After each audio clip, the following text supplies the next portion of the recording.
Welcome to the Therapist Thrival Guide. My name is Miranda Barker. I'm a licensed clinical social worker here at Ellie. And today we're talking about art therapy. So we have two amazing art therapists on the podcast with us today. Do you two want to go ahead and introduce yourselves? Chelsea, you can go first. Okay. Yes, my name is Chelsea Wire. I'm a licensed professional counselor in Missouri. I'm working out of their new Wentzville offices just outside of St. Louis. Awesome. Kailah, go ahead. My name is Kailah Tuttle, and I am a licensed professional counselor and also a co-clinic director at the Ann Arbor, Michigan office. Awesome. So how long have you two been practicing as therapists and specifically art therapists?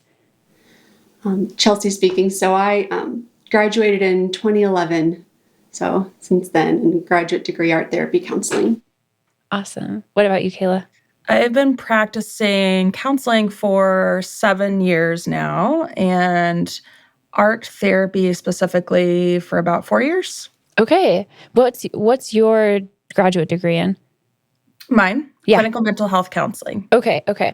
So that kind of like is a perfect segue into one of my first questions where it's like, in order to be an art therapist, do you have to go to school specifically for art therapy, or could you be a therapist that like maybe takes some continuing education credits? Like how do you call yourself an art therapist? Chelsea, do you want to take that first? Oh, okay.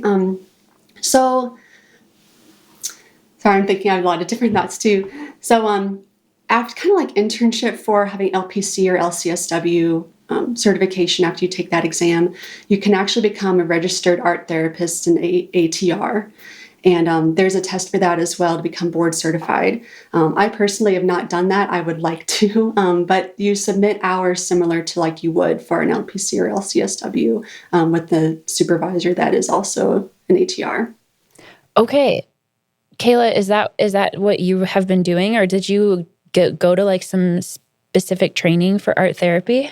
Yeah, I took a little bit of a different path. I know there are kind of some different pathways of how to get there like we have an intern starting with us who's dual doing both mental health counseling and art therapy. So you can kind of do them in tandem through graduate work.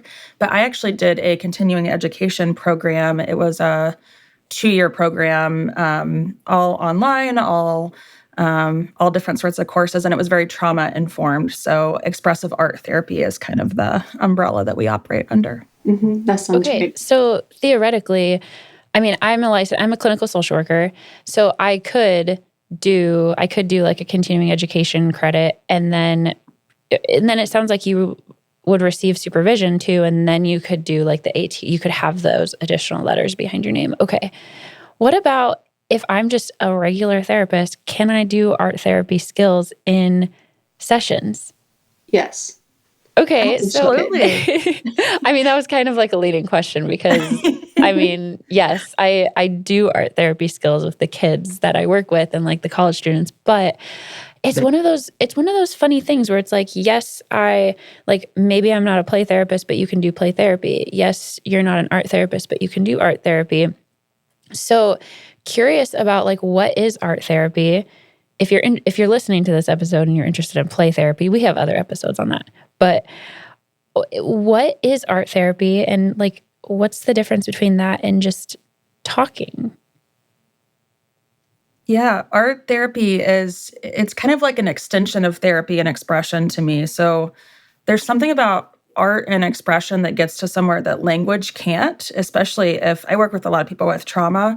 And so most trauma is pre-verbal. Like there's not a lot of verbal ties to trauma. So sometimes when you're trying to get to those deeper levels of making meaning and understanding and processing, art just gets to some of those areas that we can't through general speaking. Mm-hmm. I agree with Kailah. It's experiential. This helps with problem solving, understanding something that, especially if you don't have the words for yet, that can be creative, that you can see, feel. No, that makes sense. I think that when I initially think of art therapy, I think of that one assessment that I don't even know what this assessment is for. But it's like the house, the tree, the person. Mm-hmm.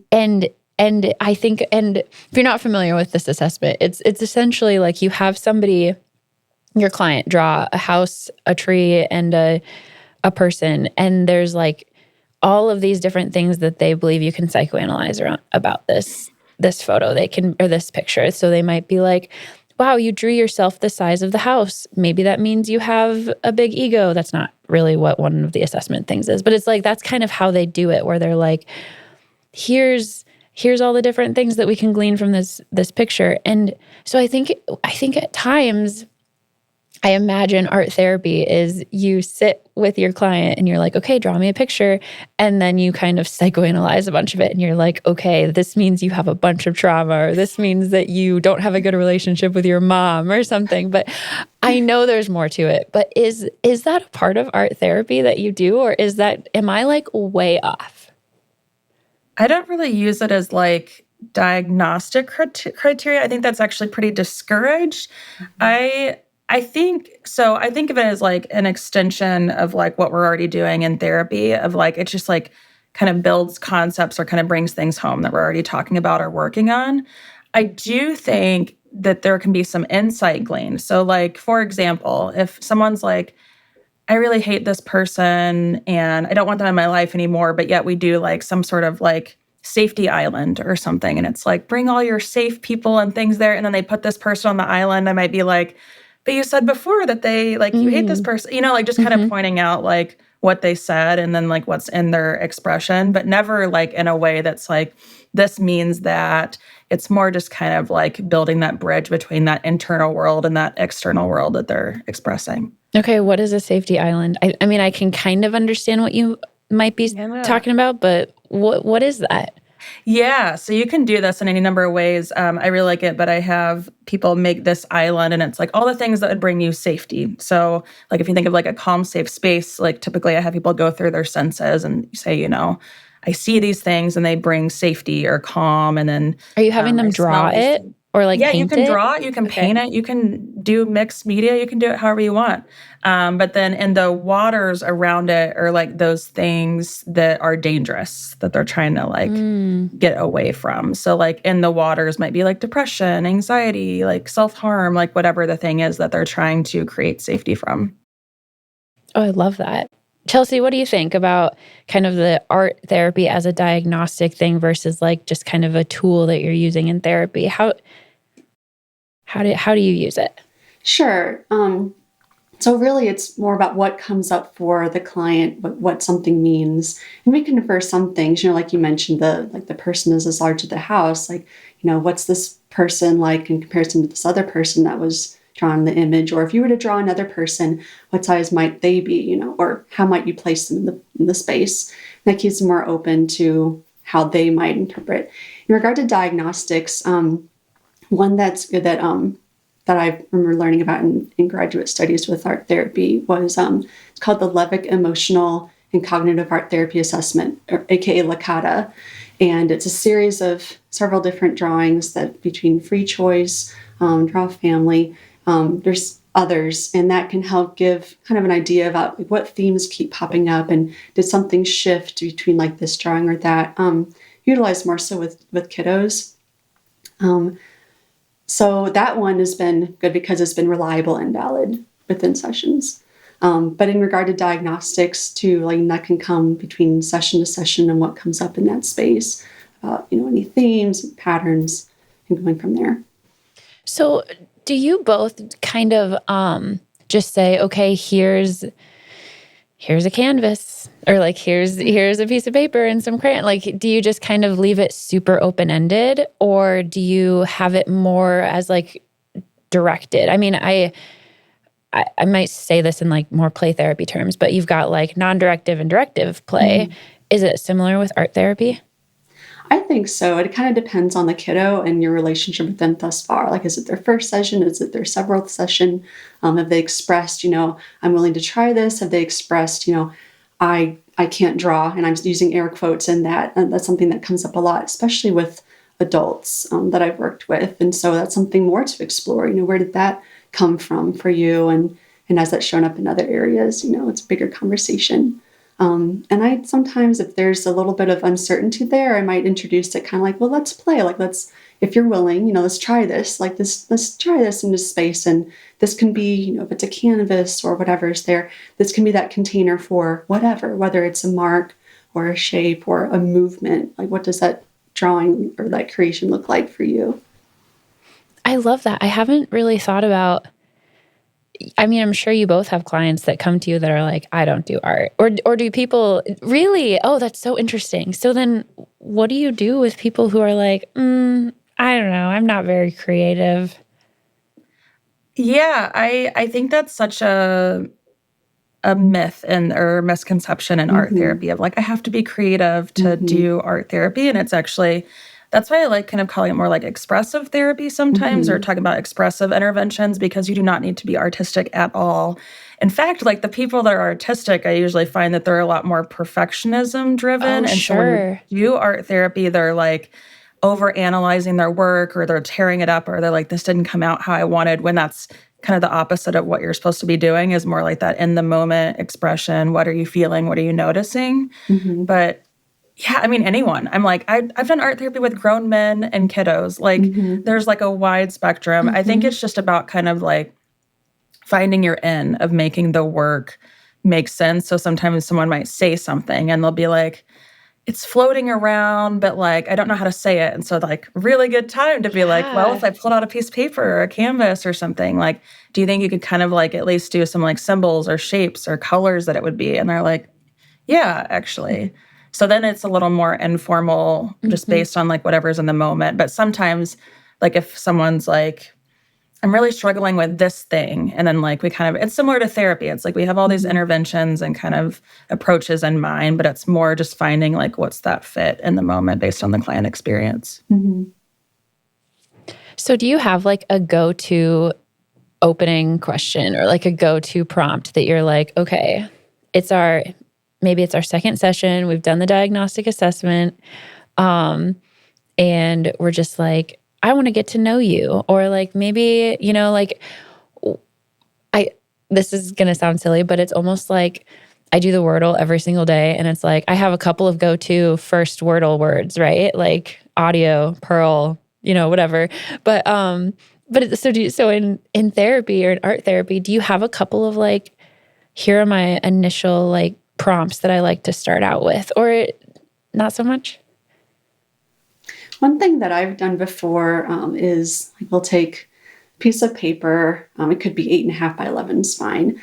And I'll say, you know what? I'd like you to share a little bit about you, and I'm going to share with you a little bit about myself too. And I'm going to start on this end of the page, and you're going to start on that end of the page. We're just going to make some marks together. You're going to make marks down there, and I'm going to make marks over here in little different colors. I'll let them pick, markers or oil pastels. They can choose the material. And so they'll make some marks and I'll make marks, and eventually we're somewhere in the middle. We're going to figure out what we're going to do with that space. And so to me, that's like, okay, like that could be like, what might their boundaries be like in that space? Are they playful? Are they cautious? How do I want to support them on the page in that space? So to me, I've found that that's helpful with meeting clients kind of where they are, and they can get to know me a bit too. And I invite also, like, if they want to share more during that time, or if they have any questions about me, I might share about that. So just, again, depending on the client about what's planned for them and what they're ready for. Because we might not talk, we might share a little bit, we might talk a lot. Yeah, one of my favorite getting to know you activities is creating a name tag of like how would you introduce yourself? And that's like more than your name, right? So they can like write their name however they want. And then here are some things about me, and I make one as well. I think that's another piece of art therapy that's very like the co-regulation, the doing it with them is very important. You're not just sitting and staring at them with a clipboard and you're like, you're making these marks, so this means that. But you're doing it with them, like you're being vulnerable with them, and you're sharing the process of like, this is what I'm feeling or noticing, or this is what I want to include. But with the name tag, just kind of making like, I like games. So I might like put like a little dice cube or something, or like movies or books or like whatever they're into. And you kind of learn a little bit about their world, and it gives you a jumping off point of talking about some therapeutic topics. I like that too. I love that. What about, so I forget, do both of you work with like kind of all ages, or do either of you like specialize in kids or adults? Yeah, I work with all ages. I mostly see adults now just because I have my own little one at home. So I work pretty daytime hours. And that tends to be when Mostly adults and college students are more so needing services. I do see a few kiddos. My background, I started working with kids primarily when I first started therapy, but mostly adults, and typically adults with trauma is my thing. Same answer on my side. Yes. Like exactly the same? Oh, that's so Yeah. interesting. I can relate. I became a parent for the first time last year, 2 years ago. Wait a minute, 2 years ago. And so I also started seeing kids, and then I have shifted more to like adults and college students for the same exact reason. That's so interesting. Yeah. What is it? How does it vary, or like what are some of the differences between seeing kids in art therapy and seeing adults in art therapy? Kids are naturally a lot more expressive and willing to do playful or kind of like in the moment things. I've never really had to convince a kid to do art therapy. They're just like, cool, like here's some markers, here's some paper, whatever. They're a lot more playful. We'll just kind of go with it. I mean, they're like the kids that I've seen are very, like you can give them any sort of prompt and they'll just kind of like take it as their own. But I find that adults are a lot more like, wait, what was I supposed to be doing? Or like, what did you want me to do here? And kids are just like, okay, yeah, you give me a general concept and I'll just have fun with it. The imagination potential is a lot larger. Yeah, I like how you said that, imagination potential. 'Cause it's not that adults or, like even younger adults too, like it's not that they're not imaginative per se, it's just that it seems like they're not as used to doing that on a day-to-day basis, possibly. Like if it's not something that they bring into, whether it's like their workplace or at home. And so it's like they're going back to kind of like, well, what do I know about these materials, or what do I know about this? And so, yeah, I like using that phrase expressive, or shifting it to like, well, let's play with these materials, kind of helps break that if there's a perceived barrier, possibly. There seems to be less of a sense of like inner critic that comes up with kiddos. That's a good way to put it. Yeah. I mean, I think that I'm a very creative person. I like creating things, but as soon as you put me in a room with another adult and the adult is like, hey, create this, I'll be like, okay, I guess I'll... Are you going to psychoanalyze this? I don't know. Yeah. Or are you going to tell me I drew this wrong or something like that? Yeah. This is such a side note, but this is probably coming from like, 8 years ago, I was working in a social work job, and I was putting a training on, and I was like I was writing on a whiteboard in front of everyone. And somebody who, I think she was an intern at the time, and she was in grad school, and she was like, Miranda, the way that you're writing that is really slanted, which people say means you're depressed. And I was like, whew. Oh, gosh. What a nice 8 a.m. slap. Right. But no, that's not what art therapy is. And no, I wasn't depressed. She was just crazy. But I'm curious too, what are some of your other like favorite go-to prompts when you are working with adults or kids?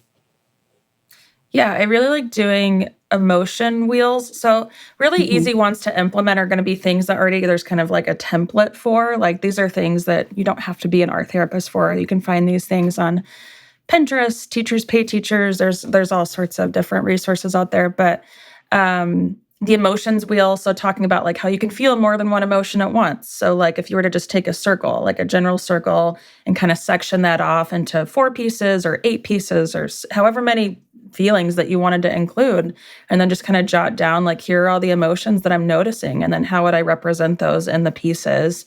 And you can use that for adults too, but it just kind of gets to like, I can feel insecure and anxious, and I can also be really excited about something, but we have all these different complexities to our emotions, and expression gets at that.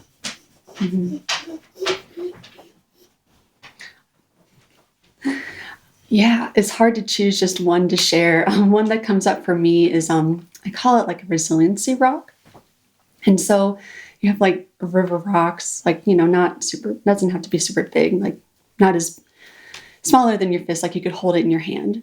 And I bring in pre-cut words from magazines, and I have them hold the rock. It's like a mindfulness exercise, and just noticing the texture, the temperature, maybe the color, if they're noticing any significant features about the rock.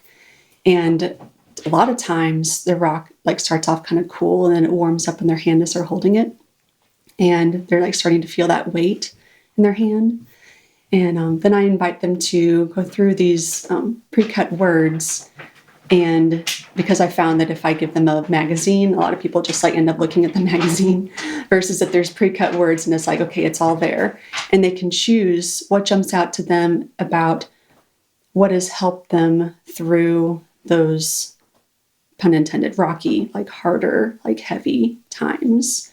And they might pick out, for example, like maybe recognizing that it was a transition to something different, or family, or maybe it could be like creativity. That's come up a lot.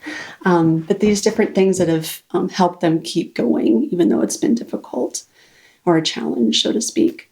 And so then we use Mod Podge and place those on the rock, and then it'll dry clear. And so they have this rock. You can't dismiss that this has happened. Yes, you had this experience, and what helped you through that process. And so they have that reminder there.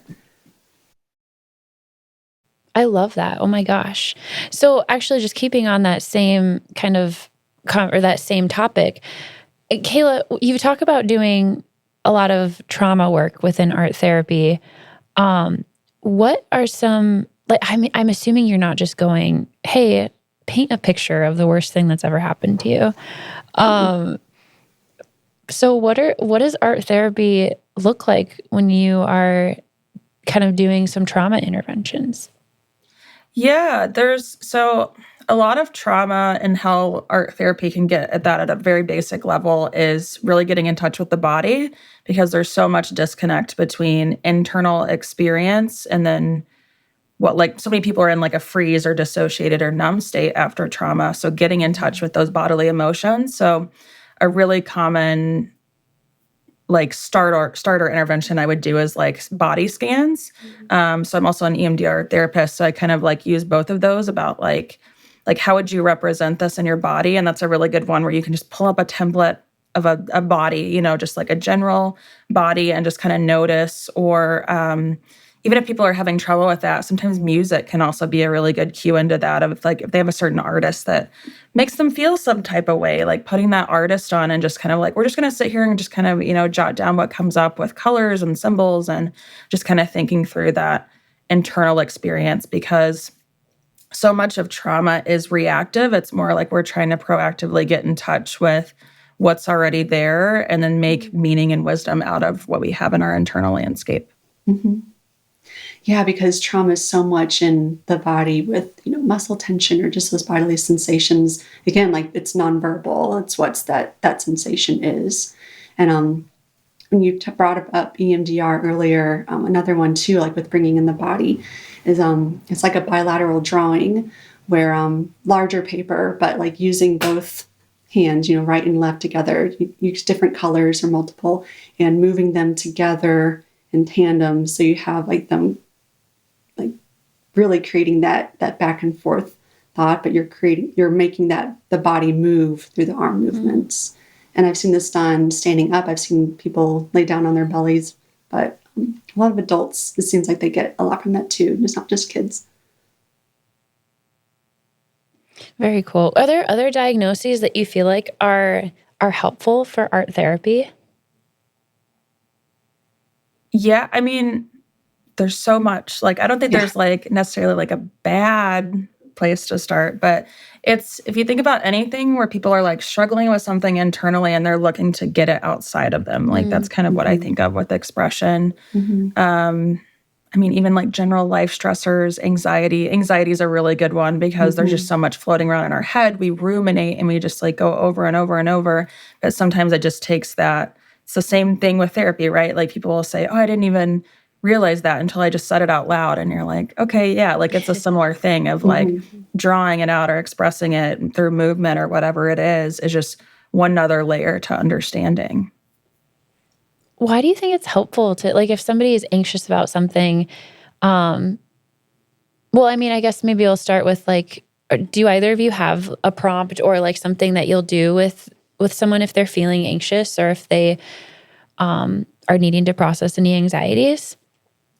I've asked people to consider like if they could create that anxiety through something tangible. And I've noticed too, like this is the case, like I brought up inner critics earlier. It seems like that can be one source of anxiety too. Whenever they make that, whether it's on paper or you have like random materials like aluminum foil or yarn, like they'll create that. And then if they're ready and willing, I might ask them to, okay, now how could you create that and you like sharing that same space? And it could be like floating in the ocean together side by side, like, or it could be like, okay, well, the light's shining on this anxiety and maybe the shadow's not as big as I thought that it was. It's just, so it's like you creating that experience outside of ourselves. So it's something that's a part of me and isn't who I am. And then by that, having that tangible creation, okay, now what do we want to do with that? Because it's going to come, it's going to be around here or there, depending on what's going on. And how do you want to navigate that moving forward? So it becomes like a kind of holding that space with them. Yeah, I like doing calm, safe spaces a lot. That's a good one. I'm just like building your calm, safe space and those elements, kind of like the safety island idea. I also really like monster making, like especially with kiddos, that's fun. Of like if your anxiety was a monster or a bully, or if they like video games, like a final boss, like what would it look like? Like what kind of details would it have? And then you can kind of get a sense of, it usually gives some insight into what it is that they're really anxious about. Like, does this monster look like someone, or does it remind you of an experience from your past? Because so much of that anxiety is rooted in past experiences of whether it was like rejection or different types of fears that have happened over time, but just kind of getting in touch with, okay. And then it's kind of like, I think of like there's a scene in Harry Potter where they like make their fears into something funny, but it's like you can like make it, like you can draw it out and then you start to look at it and you're like, actually, like, why does this thing have so much power over me? It's pretty ridiculous when you think of it. Absolutely. Oh, I love that. Oh my gosh, that's so great.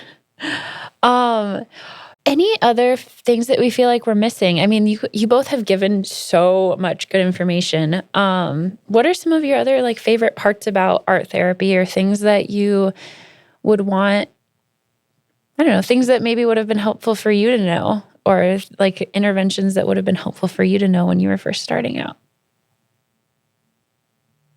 If you're looking for a good place to start, like templates, like there's so many little like workbooks and art therapy techniques. I love Pinterest is a really good resource too. I go on there and scroll for techniques all the time. But I think it's so people think I have to be an art therapist or I have to be creative or I have to be this or that. And no, it's just kind of like meeting your client where they're at. If you already have a client that's creative, like, or that wants to utilize some art, like that can be a really good place to start. And art, when I say art, that's like art and expression is such a broad term. So this is not just drawing and painting. This is sound making and movement and expression of all different kinds. It can really be anything that's like expression as an extension of the body. But just, kind of find your element. Like expression can be so large, and art therapy makes such a good adjunctive kind of intersection to other therapeutic techniques, like finding your thing that, like, if you love CBT, if you love ACT, like there's so many intersections between these worlds. So just kind of finding like your own rhythm and your own style, and just kind of see like, how could I incorporate more expression, or how could I help this client really bring this concept home that we've already been talking about? Yeah, I found too, especially in my internships, and I've fallen away from this a bit, and I've started to get back into it just recently. I'm so glad. Is starting to make some art on my own, whether it's like just a little bit in between sessions or during a break or at the end of the day, just to kind of have my own container to put this in of like, where have I started? Where am I now? Just to help get it out of my own head. And I agree too, like just that thinking outside the box in regard to materials. I've seen so many people create so many neat things from various objects too, and then they get to choose what to do with that. And that was something I've learned as well. It's like it's not just about like, am I an art therapist or not? It's like, well, ultimately the client, like, they get to own the art themselves and the art process, and that's for them. And to me, that's what's really big. One thing that I did learn over time, though, because you asked about that, like something that you should know, and it's like really the art, though, and that process belongs to the client, just like, any of their expressive therapy or even like someone's experience overall. And so, yeah, I mean, we can provide that space, and it's, but what they create and take with them, like, that's for them. Do you ever have clients that like create art and then they want to destroy it? Yes. Like, Yeah. tell me about that. Like, what? I'm just curious. Yeah. Yeah. Well, and you said the right word to me, being curious about, like, sure, what that's about, and sometimes depending on what was created, that could be pretty glaring of like, okay, I can see why they did, whether it's like it represented something. I've noticed that just destroying it could bring closure. It could bring a sense of control over what was created, what they want to do next with that process or insights that were made. Yet really it's between what it meant for the client in that space. Yeah, I think it's all about the intention of destroying it, of like, this is something that I've come to terms with, so I want to burn it or rip it or shred it. But like, that's very different than, oh, this isn't good enough. And then that creates its own line of conversation of like, why do you think this isn't, or they're just rip it, they just have so I usually give clients like one paper, maybe like two papers if they're going to like be creating something. I'm like, this is like, we're going to work with this because no matter what they express, we can do something with it. But yeah, if it's from more like a perfectionism mindset and they're trying to destroy it, that kind of leads you into another level of insight too. Definitely. And depending on too, like where that comes from and what you find out and you're like being curious and wondering, perhaps that could invite maybe transforming it to something new if they would like to. Oh, I love that. That's awesome. Any other last thoughts before we go? This has been such a good introduction to art therapy. I feel like I need to have you both back to like dive in even deeper after this. But any other last thoughts before we wrap this episode? I feel like when I think of art, I always think of so I'm a millennial, if anyone's around my age, I always think of Miss Frizzle from the Magic School Bus. She is one of my heroines, but she always says, take chances, make mistakes, and get messy. And I feel like when we're talking about art therapy, like what better wisdom to leave you with? I agree 100%. I would say too, like, stay curious and you won't be disappointed, whether it be a client or therapist. I love that. Awesome. Well, thank you both so much for joining, and we'll have to have you back sometime. I think this has been so awesome. That would be wonderful. Thank you. Yeah. Thank you.